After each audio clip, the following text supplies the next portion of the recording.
Chapter 7. The Recipe for a New Life. Rina's mind began to construct mental maps, charting the possible outcomes of her upcoming meeting with Esther and Sarah from her church.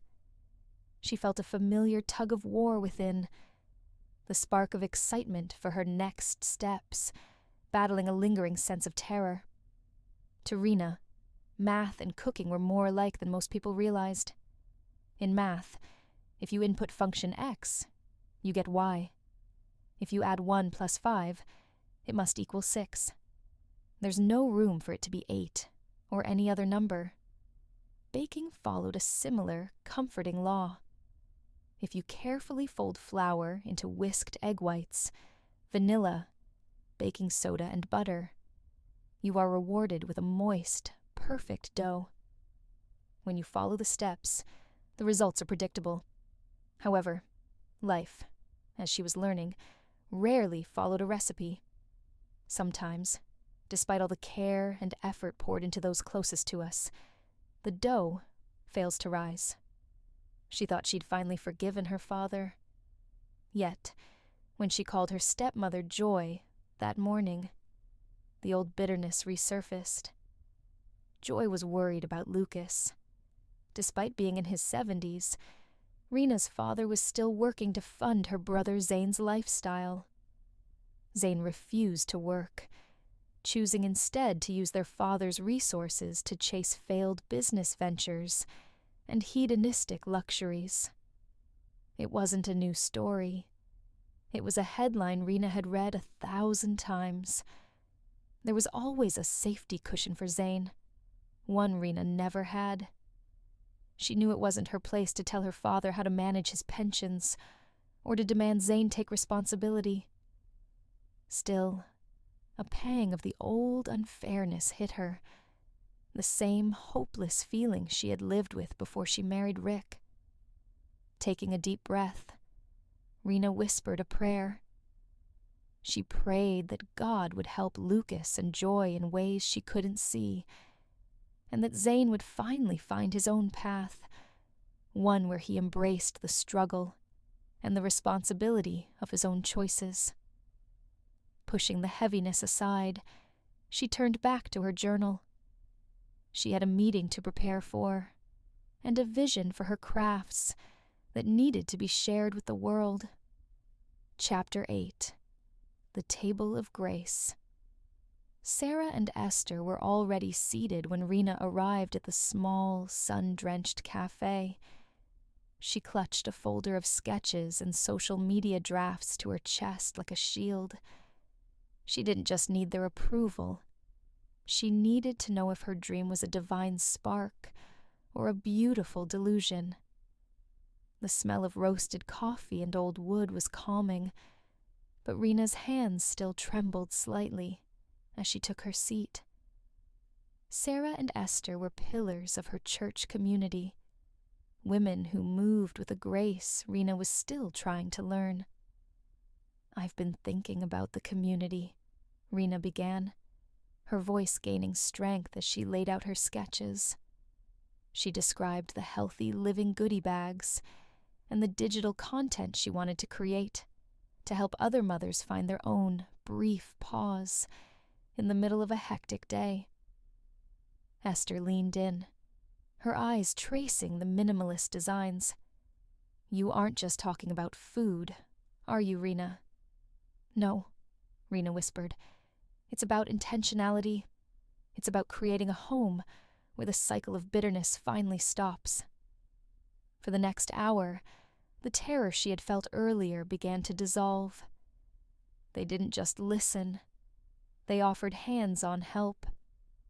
Sarah suggested local sourcing for the craft materials, and Esther spoke of women in the congregation who were starving for the kind of connection Rina was describing. For the first time, Rina realized her next step wasn't a solitary climb. It was a journey she was taking with a village behind her. Chapter 9. The Shift in the Wind. Rick's POV. Rick leaned against the doorframe, watching the late afternoon sun spill across the kitchen floor in warm, golden strips. Rina didn't notice him yet. She was focused on the counter, her hands dusted with flour as she shaped a fresh loaf of banana sourdough. There was a rhythm to her movements, steady, intentional, and entirely calm. He remembered a different Rina, the one who lived with a constant, quiet tension in her shoulders, as if she were bracing for a storm that never quite arrived. For years, the heavy shadow of her father's house and the weight of her brother's choices had followed her like a fog she couldn't outrun. But today, as she hummed a soft tune to herself, the fog was gone. On the wooden table sat a row of neatly packed, healthy living goodie bags, each tied with a simple twine bow. Beside them lay her journal, its pages no longer filled with worried questions, but with strategies for the community she was building. She wasn't just dreaming anymore. She was an architect of her own peace. "The meeting went well, I take it," Rick said softly, finally stepping into the room. Rina looked up, and a genuine smile lit her face, the kind of smile that reached her eyes and stayed there. "It was more than well, Rick. Esther and Sarah, they see it. They see the vision. It's not just about the crafts or the food. It's about giving people permission to just stop, to take a brief pause." She walked over to the window where Mia was napping in her stroller, the soft rise and fall of the toddler's chest, a testament to the safety Rina had fought so hard to create. Rick reached out and took Rina's hand. Her grip was firm, grounded, and free of the old tremors. He realized then that the cycle of unfairness had finally met its match. Rina hadn't just moved out of her father's house. She had finally moved out of his shadow. The recipe for her life was finally her own, and as the scent of baking bread began to fill the kitchen, Rick knew they were exactly where they were meant to be. The chapter of her past had closed. A new, quieter story was beginning. Miles away, in the heart of the bustling city, a woman named Clara sat in her high-rise office, staring at a flickering cursor on her screen. Her coffee was cold, and her heart felt even colder. As she scrolled through her feed, looking for anything to stop the noise in her head, she stumbled upon a photo of a simple, handmade goodie bag and a caption that read, "It's okay to pause." Clara took a breath, the first real one she'd taken all day, and wondered if it was time for her own next step. Rina has finally found her peace, but miles away, Clara is just beginning her own journey.